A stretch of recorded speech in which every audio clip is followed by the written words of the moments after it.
El tema internacional de estos días, la crisis en Bolivia. ¿Quién manda en la oposición hoy? ¿Quién manda en el país? Estamos en comunicación telefónica con José Antonio Quiroga, vocero de Carlos Mesa. Muy buenas tardes, José Antonio. Muchas gracias por atendernos. Muy buenas tardes. Bueno, Sí, dígame, escucho. La gran pregunta hoy aquí es, se tiene que desarrollar la Asamblea Legislativa para ver cómo se soluciona esta crisis, este vacío de poder que ha sobrevenido a la crisis del domingo. ¿Cuál es la posición de Carlos Mesa y su coalición ciudadana? ¿Y cuál va a ser en relación a la sucesión y al llamado a elecciones esa posición? Mire, la posición de Carlos Mesa y de Comunidad Ciudadana ha sido la misma desde que se dieron las primeras evidencias de fraude electoral el domingo 20 de octubre. De acuerdo a un informe preliminar de la misión de observación electoral de la OEA, tenía que haber una segunda vuelta porque habían indicios de manipulación de los datos. En lugar de ir a una segunda vuelta electoral, el gobierno prefirió avanzar con el cómputo y consolidar de manera fraudulenta una victoria suya en primera vuelta. Bueno, el domingo pasado la OEA entregó el informe final de auditoría y de acuerdo a ese informe las irregularidades que ellos han encontrado son de tal magnitud que ya no hay lugar para una segunda vuelta, sino que tiene que haber unas nuevas elecciones y por supuesto que tiene que haber un nuevo Tribunal Supremo Electoral. Bueno, eso es exactamente lo que Carlos Mesa y Comunidad Ciudadana vino pidiendo a lo largo de todo el conflicto, ya lleva 20 días. Finalmente el presidente Morales, cuando conoció el informe de la OEA, pues quedó en una situación muy precaria. Además, la policía se había amotinado la noche anterior y decidió renunciar. Es totalmente falso que en Bolivia se haya producido un golpe de Estado. Lo que ha habido es una movilización pacífica en las calles, sobre todo de jóvenes, durante muchísimos días y finalmente lo que desencadenó la renuncia fue la combinación de estos dos factores. Un amotinamiento de la policía que se cansó de salir a reprimir las manifestaciones populares en las ciudades de La Paz, de Oruro, de Potosí y finalmente el informe de la OEA que fue lapidario. José Antonio, muchas preguntas a partir de estas primeras descripciones que usted hace. En primer lugar, en relación al tema del golpe de Estado, se debate en toda América Latina si efectivamente fue o no fue. Hay en el mundo de la diplomacia cada vez más consenso de que se trata efectivamente de un golpe de Estado en la medida en que el mandato de Evo Morales, que culminaba en enero de 2020, fue interrumpido y que no se llegó a una salida institucional dentro de lo que la Constitución de Bolivia contempla, aún en casos de fraude. Sí, mire, nosotros no pedimos la renuncia de Evo Morales en ninguno de nuestras comunicaciones, que la mayor parte de ellas fueron a través de documentos escritos, de manera que hay constancia documental de esa línea de conducta. Los que sí exigieron la renuncia de Evo Morales fue el movimiento cívico de Potosí y de Santa Cruz, que tuvieron unas movilizaciones y unos cabildos muy grandes en sus departamentos.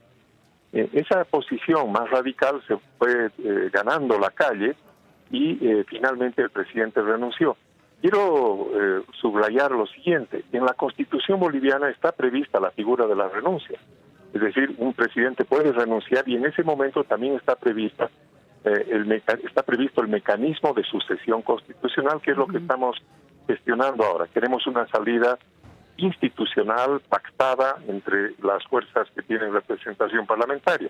El MAS sigue teniendo mayoría parlamentaria y esa es una de las dificultades principales, porque esa mayoría hasta ahora se niega a convocar o habilitar la sesión de la Asamblea Legislativa. Ahora quiero ir ahí. Antes, en relación a lo que usted explicaba, José Antonio, la participación, el acuartelamiento de la policía y la sugerencia por parte de las Fuerzas Armadas al presidente o expresidente Evo Morales de que renuncie, ¿no constituye, según usted, una intervención indebida que irrumpe en el orden institucional que la Constitución fija?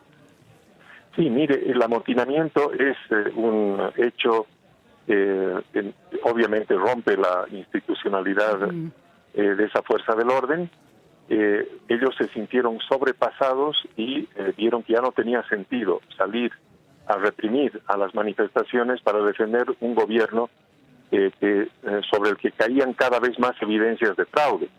Entonces uno se puede poner la pregunta de hasta dónde puede la policía sostener el respaldo a un régimen abiertamente fraudulento y que ya ha roto la Constitución. Porque yo no estoy defendiendo el amotinamiento de la policía, por si acaso, ¿no? Pero entiendo que eso haya sucedido por el desborde que hemos vivido en algunas ciudades, ¿no? Por otro lado, sí, las evidencias de fraude han sido tan contundentes, incluso un organismo normalmente tan contemporizador como la OEA concluyó de que aquí hubo un fraude de tamaño mayúsculo. Sí, sí. Y entonces, en esas condiciones no había legitimidad para seguir manteniendo al régimen de Evo Morales. Ahora, José Antonio, uno de los análisis dice que hubo parte de responsabilidad en Carlos Mesa en los días previos a este fin de semana, cuando se negaba a ir a una, a ir a una nueva elección o ir al balotaje. ¿Esto ustedes reconocen que de haber sabido que la crisis escalaría hasta ese nivel, habrían tenido otra posición? Mire, no dependía de nosotros convocar a una segunda vuelta electoral, no estamos en el poder. El que tenía en sus manos la posibilidad de convocar a una salida, y lo pudo haber hecho desde el inicio cuando la OEA recomendó la segunda vuelta, es Evo Morales. Bien. Es Evo Morales el que no solo se resistió a esa salida institucional, sino que llamó a movilizar a sus bases, amenazó con cercar a las ciudades para aplacar la movilización de los jóvenes en las ciudades, y eso es lo que provocó la escalada de violencia, no la acción pacífica de la gente en las calles. José Antonio, y por otro lado, sí.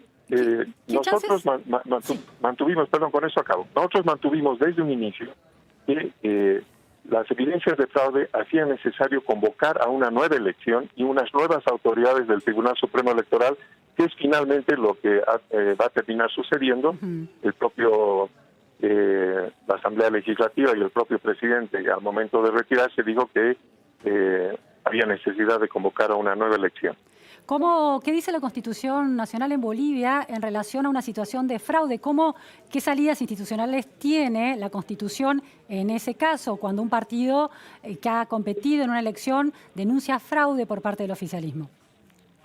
Mire, aquí hay una situación un poco paradójica, porque la legislación boliviana no contempla la posibilidad de anular las elecciones, obviamente porque tampoco contempla la posibilidad de que el Tribunal Supremo Electoral pueda montar, por encargo del partido de gobierno, un fraude tan grande que le robe a la gente la victoria popular en las urnas. Por las evidencias que tenemos, Carlos Mesa pudo haber sido el primero en esa elección, no el segundo. Y lo que han hecho es forzar los datos de manera que Carlos Mesa aparezca como segundo, el informe de la OEA el informe de la OEA dice que los resultados altamente probables le daban como triunfador de las elecciones a Evo Morales, pero que nunca con balotaje. Ese es lo que dice el informe. Así es, que no había la ventaja. No dice que Carlos Mesa habría sacado el primer puesto. Bueno, yo le pido que espere el informe final que se va a presentar esta tarde en el Consejo Permanente de la OEA. Ese informe, que es el más completo, no el preliminar que se difundió el domingo, sí tiene evidencias aún mayores de fraude, y por eso es que nosotros no descartamos que la situación o estaba empatada o tenía una ligera ventaja a favor de Carlos Mesa. Bien. Lamentablemente eso no es posible probar a estas alturas, porque la manipulación de las bases de datos, de la adulteración de actas, en fin, ha sido de tal magnitud que tendríamos que hacer una especie de auditoría forense. José Antonio, ¿qué va a pasar hoy? ¿Será posible que Bolivia logre reordenar la sucesión y de alguna manera el orden y la autoridad se restablezca, la autoridad constitucional con algunos de los mecanismos que la Constitución prevé, se restablezca en este día o se decida eso en este día en la Asamblea Legislativa, que como usted bien decía está dominada por la mayoría del movimiento del socialismo, del partido del expresidente Evo Morales? Sí, mire, eso es lo que estamos procurando por todos los medios, ¿no? Hemos instalado una mesa de negociación en la que no solo están los partidos con representación parlamentaria, está también Comunidad Ciudadana con el presidente Carlos Mesa en persona, está la Iglesia Católica, varios embajadores de países europeos y latinoamericanos, y algunas organizaciones de comités cívicos o del CONADE, que es el Comité de Defensa de la Democracia. Esperemos que de esa instancia de concertación pueda salir un preacuerdo para poder ir a la Asamblea Legislativa y tener una sucesión más o menos ordenada. Pero la bancada mayoritaria del MAS está debatiéndose entre dos posiciones. Una, renunciar masivamente, con lo cual dejarían sin quórum a la Asamblea, o la otra posibilidad es concurrir a la Asamblea y no aprobar la carta de renuncia de Evo Morales, con lo cual se produciría una situación aún más complicada que la que estamos viviendo. Nosotros esperamos que a medida que pasen las horas entren en razón todas las fuerzas políticas y podamos encontrar una solución consensuada. Si no se aprueba la carta de renuncia de Evo Morales, ¿cuál es el camino? Bueno, si no se aprueba, Evo Morales sigue siendo presidente y en ese caso tiene que habilitarse una comisión especial de la Asamblea Legislativa para resolver el tema de una manera, por un acuerdo político. La Constitución boliviana prevé que si no hay una salida con mayorías y minorías en la Asamblea Legislativa, hay este mecanismo excepcional que podría activarse para poder encontrar una salida institucional más ordenada. José Antonio, usted hablaba de que la presión de la calle termina también tensionando la situación en Bolivia, quedó la calle fuera de control. ¿Qué responsabilidad tiene en ese caso Luis Fernando Camacho, este líder santacruceño, y cuánto de poder tiene hoy Camacho comparado con el poder de Carlos Mesa? ¿Quién manda en la oposición y quién tiene más posibilidad de influir en el orden y en la institucionalidad boliviana? ¿Camacho o Carlos Mesa? Mire, son responsabilidades y liderazgos muy distintos, ¿no? Carlos Mesa ha sido el candidato, el que ha salido en segundo lugar o en primer lugar, no lo sabemos, pero asumamos que en segundo lugar, como dice el informe de la OEA, y por lo tanto su responsabilidad tiene unas consecuencias de Estado. En el caso del líder Camacho, él ha convocado unos cabildos multitudinarios, sobre todo en Santa Cruz, pero también uno en La Paz. Se ha apoderado, digamos, ha sido un líder muy importante en la movilización de la calle, no el único, obviamente, pero las posiciones que ha ido presentando Camacho han sido cada vez más radicales y más extremas, digamos, ¿no? Una de sus últimas propuestas era desconocer a la Asamblea Legislativa Plurinacional y formar una junta de gobierno, es decir, convocar a una manifestación en la calle, hacer un cabildo y aprobar ahí la conformación de un gobierno, alguna especie de junta tuitiva como las que se hicieron en la etapa de la guerra de independencia. Bueno, eso sí es absolutamente contrario a lo que manda la Constitución y las leyes, y nosotros no hemos aprobado esa vía en ningún momento. De manera que hay una diferenciación muy clara, aunque todos coincidimos en un objetivo mayor, que es el respeto del voto popular y de la democracia, diferimos en los métodos y en los estilos de conducción.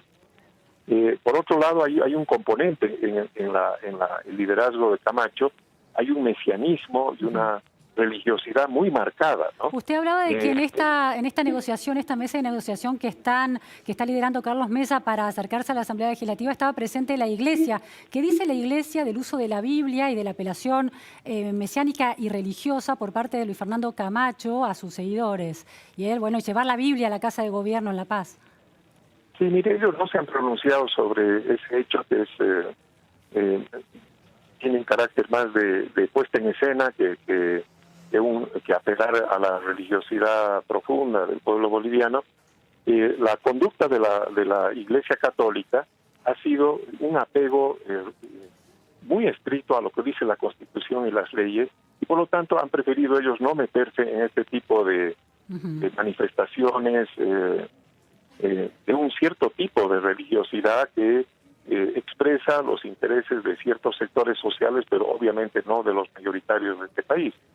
Mira, hay mucho de puesta en escena, de show en las posiciones de Camacho, y han sido muy cambiantes, ¿no? No le puedo dar aquí todos los Pero ha logrado datos, con pero esa simbología y esa puesta en escena capturar la atención y la adhesión de buena parte de la opinión pública y de la ciudadanía en Bolivia, como un actor sí, pero inesperado con ese peso, ¿no? En este así es, conflicto. sí, ha tenido muchísima habilidad y ha sido un comunicador muy eficaz porque tiene un equipo de asesores muy eficiente, por lo visto, y en pocas semanas se ha colocado como un referente de la movilización nacional muy importante. El Comité Cívico de Santa Cruz tiene también una legitimidad y una convocatoria excepcionalmente fuerte, ¿no? Es decir, no es comparable a ningún otro comité cívico que hay en los demás departamentos, salvo el de Potosí. ¿A qué se debe esa legitimidad? ¿A una cuestión de una región, del peso de una región rica y un empresariado influyente, o a una representación de la ciudadanía mayoritaria en Santa Cruz? Mire, en el caso del Comité Cívico de Santa Cruz hay como 240 instituciones que son asociaciones de productores, gremios, en fin, que forman parte orgánica de ese comité. Ellos convocan asambleas, eligen ahí a sus autoridades, por lo tanto tienen esa legitimidad de origen, ¿no? La de tipo corporativo, gremial. Y eso lo han convertido en una fuerza de movilización realmente impresionante. Han convocado 2 cabildos verdaderamente multitudinarios, tal vez los más grandes que se han visto en este país, y eso le ha permitido a Camacho y al Comité Cívico de Santa Cruz proyectarse como un actor social en esta crisis que ha sido muy importante, ¿no? José Antonio, en esta descripción que usted hace del peso que está y del perfil de Camacho, ¿usted cómo ve esta lectura que dice que Bolivia hay un enfrentamiento entre una Bolivia blanca y religiosa y una Bolivia de pueblos originarios, con los Aymara en el centro, que representa Evo Morales? ¿Hay una cuestión racista efectivamente en el medio de este conflicto?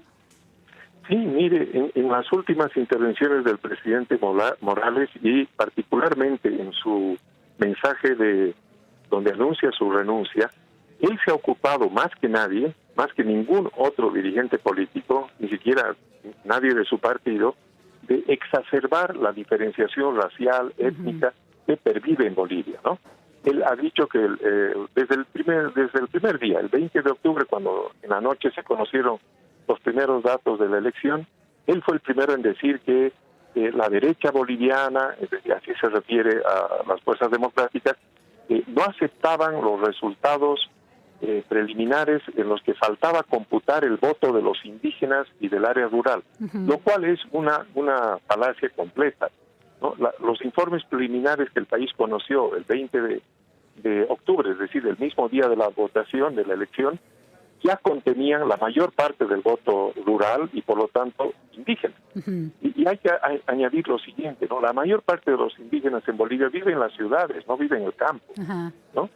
Y por lo tanto esa diferenciación de que él como presidente indígena, al ser cuestionado y deslegitimado como resultado del voto, él apeló a su condición de indígena para decir: los que me desconocen y desconocen mi victoria es porque están en contra de los indígenas. Se está dando en Bolivia una polarización entre, bueno, el posicionamiento del MAS y de Evo Morales en relación a este indigenismo y esta cuestión racial llevada que separa blancos de pueblos originarios y descendientes de pueblos originarios, demonizando a estos blancos de centro-derecha que ustedes sostienen son las fuerzas democráticas, pero por otro lado Camacho representando a las posiciones de los blancos, entre comillas, más sesgados en términos ideológicos hacia la derecha empresarial y religiosa, una religión mesiánica. Esa es la nueva polarización, y en el medio queda un poco desdibujado Carlos Mesa. No, mire, hay una cuestión que hay que precisar. Camacho tiene un liderazgo muy fuerte en Santa Cruz y, como le expliqué, él es el dirigente del Comité Cívico de Santa Cruz. La mayor parte de la población de Santa Cruz hoy es de origen mestizo o indígena, de pobladores de los Andes que han migrado hacia esa zona del oriente boliviano.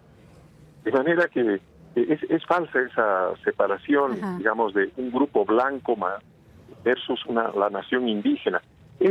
Eso no se sostiene ni demográficamente ni sociológicamente, solo discursiva e ideológicamente ha sido eficaz ese argumento en los últimos años para justificar muchas de las cosas, de las posiciones del gobierno. Pero no está la sociedad boliviana escindida étnicamente, ¿no?